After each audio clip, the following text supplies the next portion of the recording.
Hello, hello, everybody, and welcome to this live podcast with Karine Labrosse. We are going to be diving into the theme of exploring the edges of life today. Very excited about this topic. Feels like it holds a lot of juiciness, and we will dive into, again, the mystery of what wants to be channeled through this conversation and being here at 100% of service to yes, what wants to be shared. Hi, Karine. Hi, Jennifer. How are you? I'm great. I'm in Chiripo right now, Costa Rica. I'm on a road trip, really mixing my, digital lifepreneur life with lifestyle.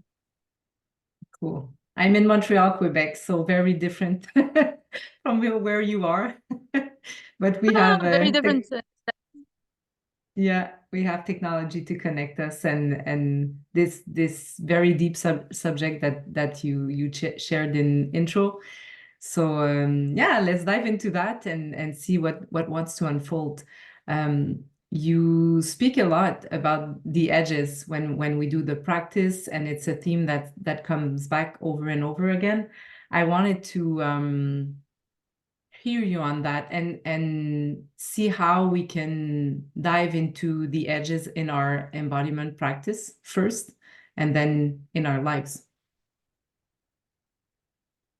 Yes, for sure. The word edge is a word that I find very juicy, actually. Mm. Just the word edge is edgy in its vibration. So I love bringing this in the embodiment practice because it shifts us from the embodiment practice being a healing modality and a transformation modality to actually something that stretches us beyond limits. And it brings a different vibration to it and takes us out of the healing mode, which healing is always part of Mm. this journey, but it brings us into the pleasure mode. It brings us into the creation mode. It brings us into, oh wow, in the edge, there's there's an action word in there too. It's edgy. I'm at the border of Mm. a cliff. It's edgy. Something is about to happen. I'm about to start flying. I'm about to start running. I'm about to start being visible. I'm about to give birth. I'm about to really show up with my services and gifts in the world.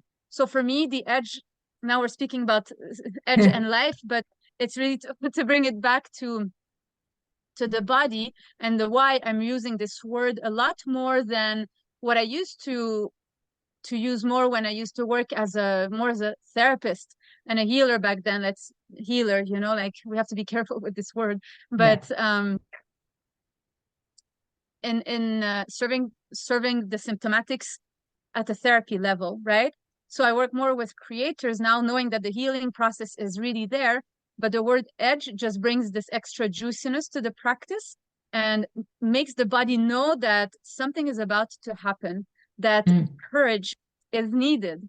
Courage is needed in the edges. And what I wanted to share also in the vocabulary is that before, the vocabulary that I used to use to finish my sentence was the words limitation, for example, limitation, or the box that you live in. And sometimes I still use it to trigger something different, but I find the word limitation and box a bit more it's a bit more heavy. Mm. It's a bit Yes. heavier. And it feels like we have to, it feels like we're putting pressure on our body to change something, when that's not the point. The point is to stretch ourselves. Mm. The point is not to see a limitation and judge it. And it was never the attitude, but just in the word limitation, there is somehow a judgment in it. And the practice is all about taking these, inner boxes or limitation that now I name edges, and to have a relationship with this edge.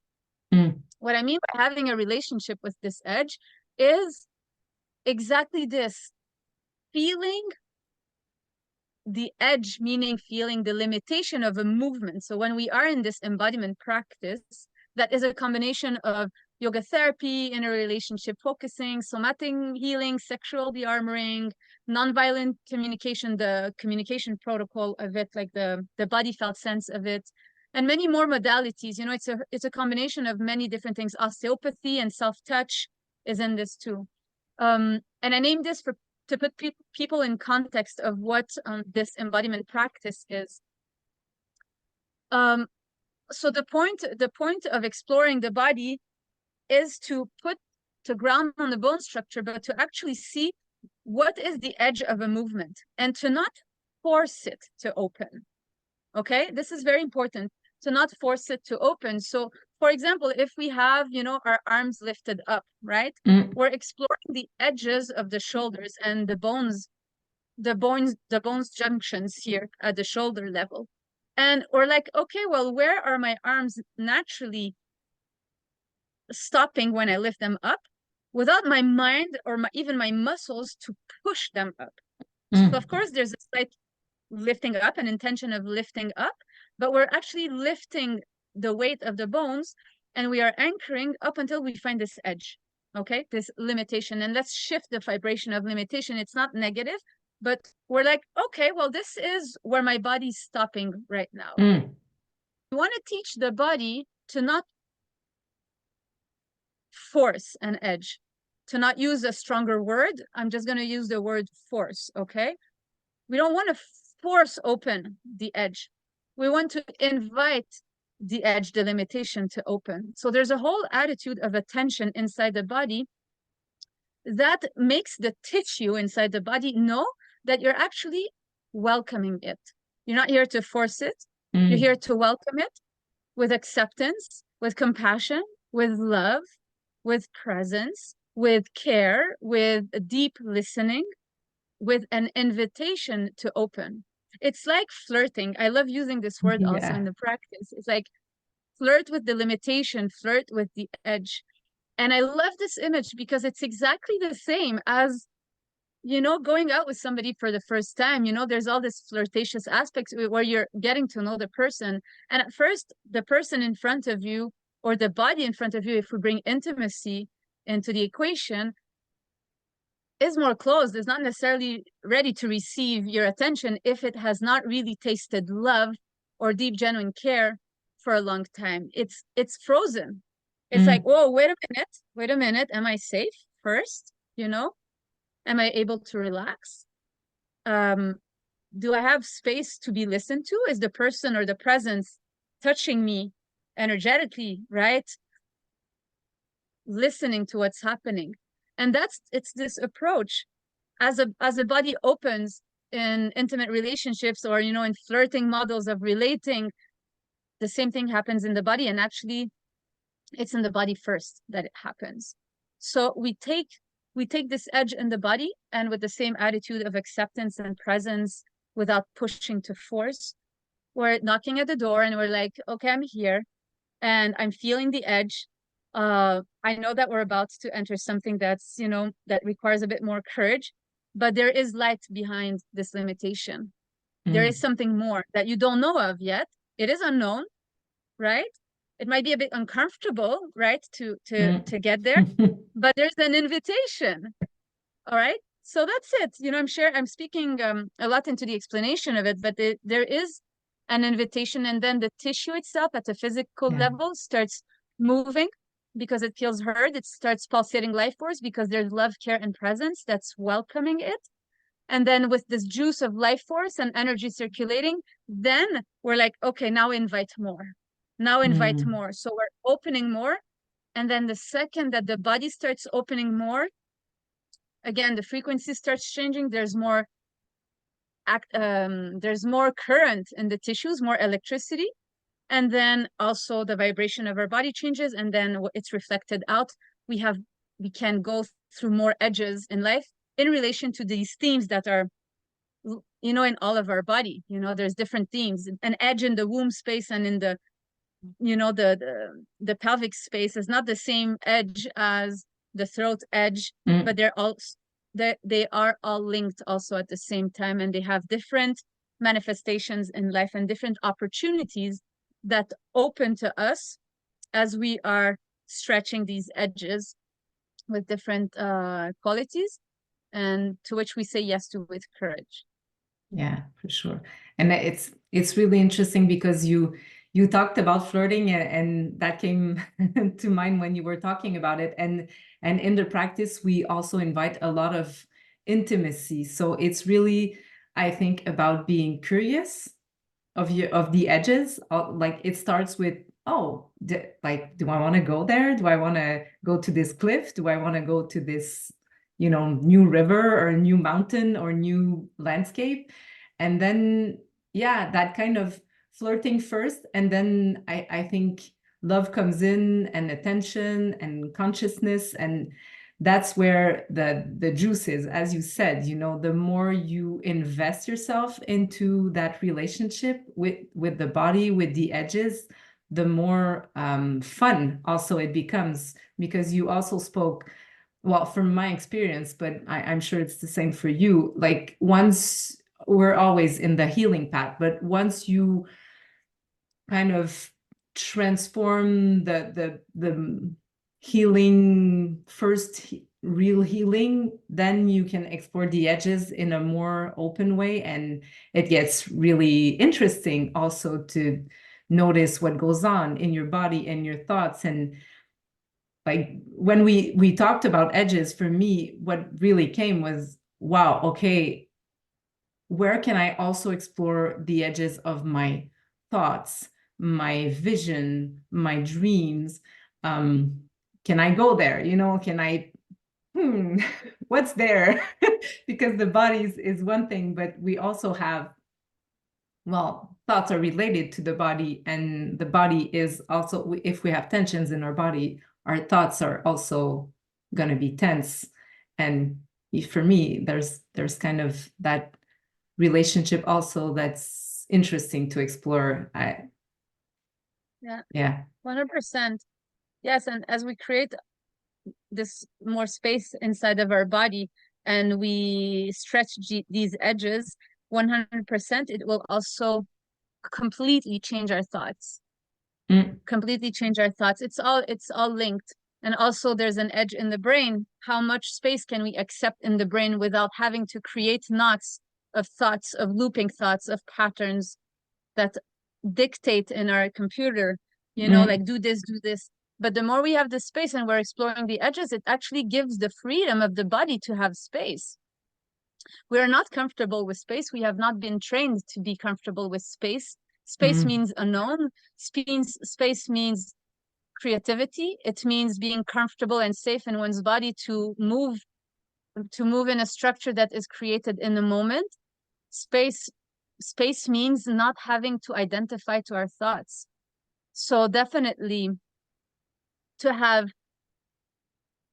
explore the edges of the body will have us explore the edges of silence in our brain, more spaciousness, and also there's going to be more space for visions to come in. You spoke about vision, so the more space we have in our brain, the more its natural capacity or natural function to receive visions as an antenna, right? Our pineal gland, our third eye that we call, is a foreseer of timelines of what's to come.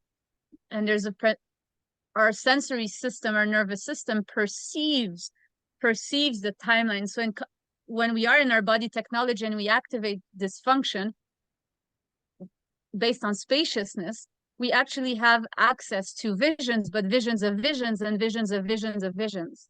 So each vision is already an edge, but what's beyond this vision? There's another vision. So it's always about expanding our capacity to receive information. And from this information in the body to start exploring the edges in action. Because we often share a vision is a vision, but if the body is not oiled enough, nothing's going to happen because we have not explored the edges in the physical realm. So physical realm is body first, which we're talking about. The limitations, the physical tensions of the body, the knots that are here, the discomforts and pains that are in the body, but also the edges of life, which is the taking action out of our comfort zone in our real life. So yes, this is what I wanted to share in relation to what you were sharing. Mm. Yeah, and you mentioned comfort zone, and I think that's a key word of this training. Also, we have to untrain ourselves in a way that we're used to not having space, and we have kind of to train ourselves to accept being uncomfortable. And I think that's I remember when I started the practice, that was a big thing for me, learning to be uncomfortable. So exploring the edges for me is really about that, exploring also how can I be uncomfortable but stay grounded, and then push a bit more my comfort zone, so then I can stretch a bit more, and we build it like that. Do you see it like that, or is it just me? Yeah, I 100% see it. I love that you're bringing us more into the comfort zone theme, because it's about going through the discomforts of the body, that through this is going to bring us out of our comfort zone in life. And the resistance to the practice, because we often see the resistance of the practice during the practice, but also not everybody is attracted to do this type of practice. It's a very deep practice that makes us really go through some discomforts. It's pleasurable also. It's all a matter of perception, right? But we are so conditioned to see discomfort as painful and as something negative that we don't even go there. But this path it is all about going out of the comfort zone, not out of proving anything to anybody, or not even having to prove to ourselves nothing. It's about life force and soul pushing through our bodies. And it's about following the guidance of this fire soul that wants to bring our essence more into place and into embodiment into our bodies.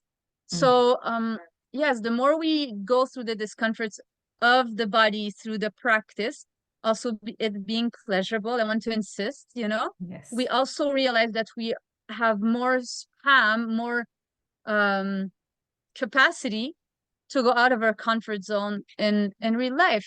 So let's say, for example, it's super out of our comfort zone to start to leave our corporate job, or to be visible online with our services, or to really change the format of a relationship and shift format, or have this very uncomfortable conversation. Well, we start with the body and we explore these edges in the body, and we realize that after this grounding practice, then we go into these situations, and it's much easier, much more grounded. We feel safe. The nervous system feels calm, because we have already explored the edginess in the body through the nervous system. The nervous system has already built the resilience to address these things. And then we practice in real life too. And this also brings the resilience. So it's both. It's a combination of both. But I really believe that, yeah, we need both the internal work and the external work. It just goes together. Yeah, and you spoke earlier about the vision, and we speak about that, the 3D putting into form, because yes, as the body gets looser and the edges are explored further and further, we have bigger visions. We have, like, we can see further down, but then we have to also bring it back to the body and explore the edge of how can we put this vision into 3D life. And that's also, for me, one interesting point, that sometimes, you have those, wow, oh my God, I saw a soup, like I had this great vision, and then we come back and we are faced with the discomfort and the reality of saying, okay, how can I put that into real life, still explore the edges, but not fly, miles high. And so it's always, I find that kind of finding the balance between exploring the edges and then coming back, grounding ourselves, and then going for more, and you know, that kind of dance. And we spoke about the flirt, and for me it's like the same thing, you know, you flirt a bit, you go back, and then okay, yeah, now I'm ready. Yes. I love these images of real life situations because it really gives a portrait of what it is. And it's this beautiful dance, the masculine and the feminine, and the moving forward and the kind of leaning back and receiving, uh, and the sky and the earth. And it's not about being in edges all the time, because it does at the nervous system level, if we are always in edges, it becomes very burning. Yeah. Like we can burn out. So we need a ground, just like, again, the electrical system, we need a ground.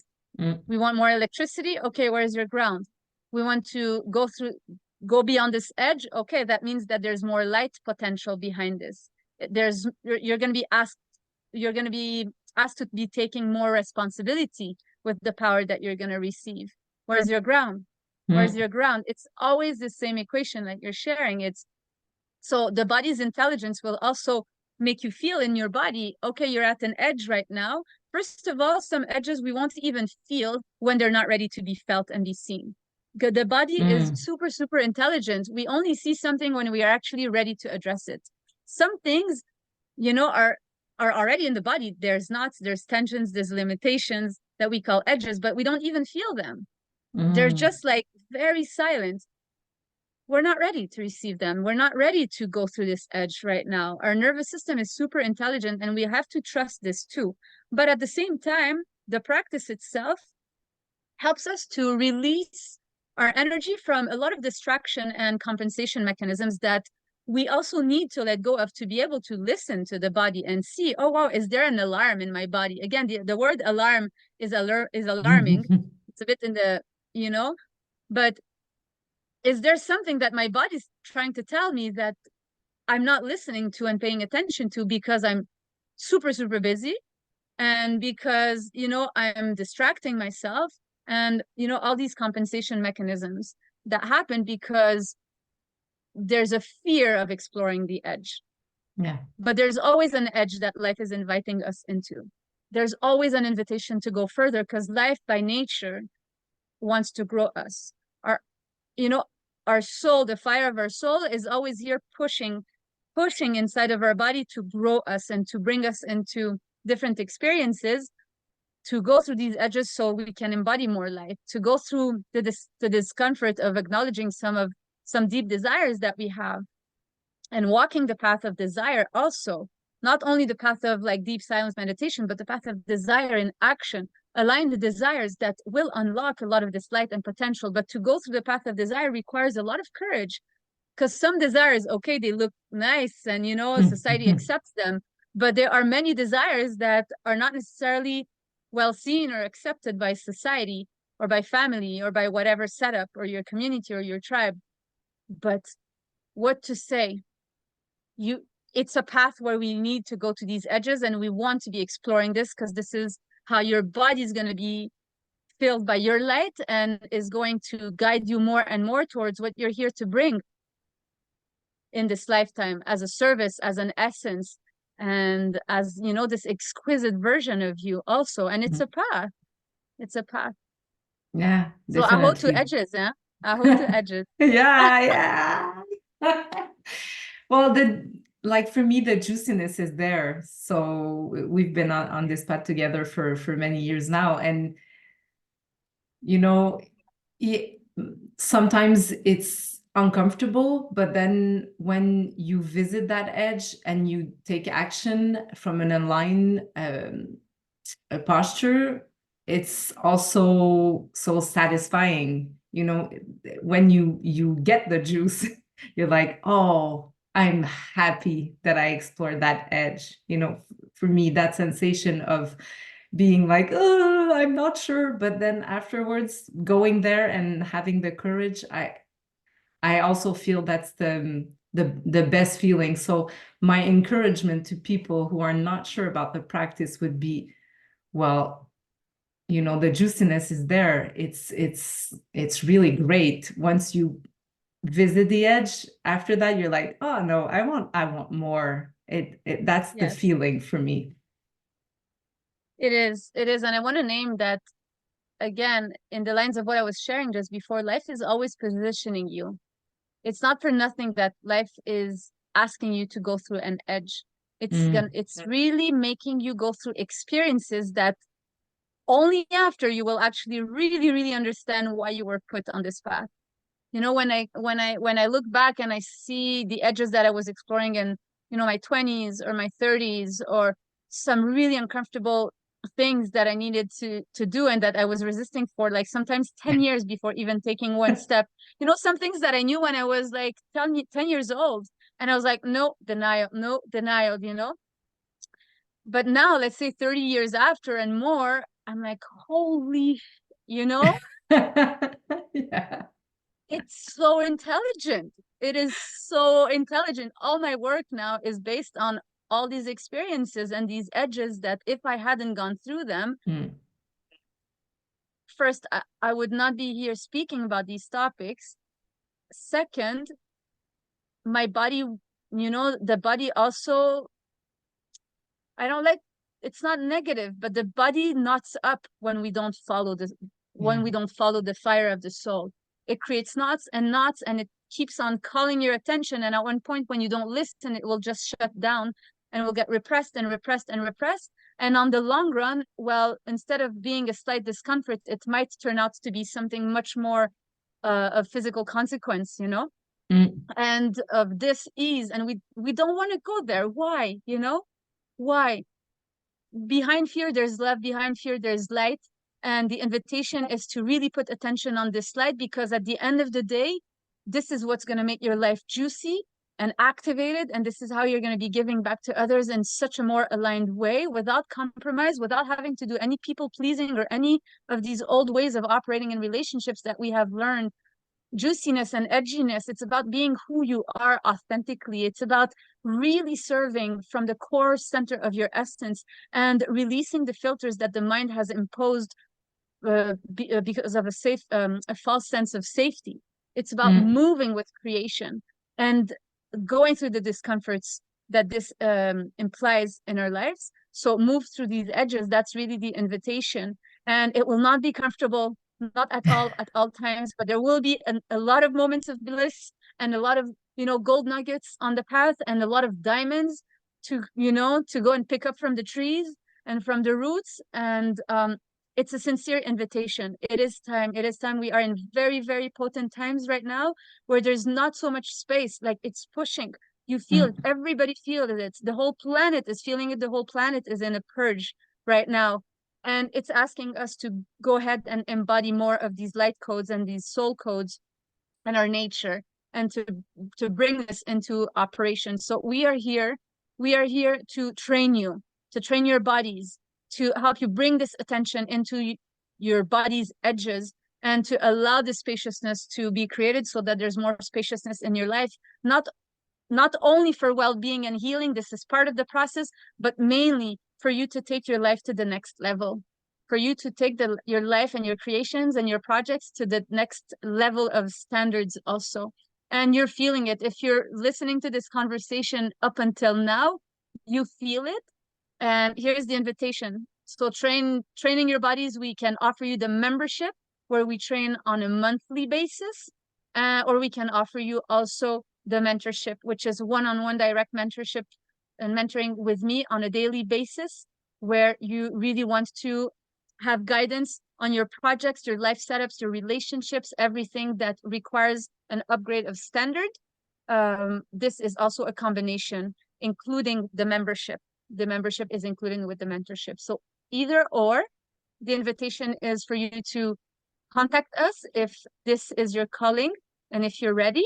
The links are going to be underneath the audio or the video that you're listening to. And yes, it is our pleasure to be on this path with you.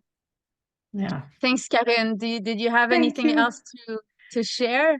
Just Come explore the edges. Really, it's really an invitation, sincerely, from my art to everybody that's listening. And if you want to share what that practice has done for you, feel free also, because it's always good to have people saying yes.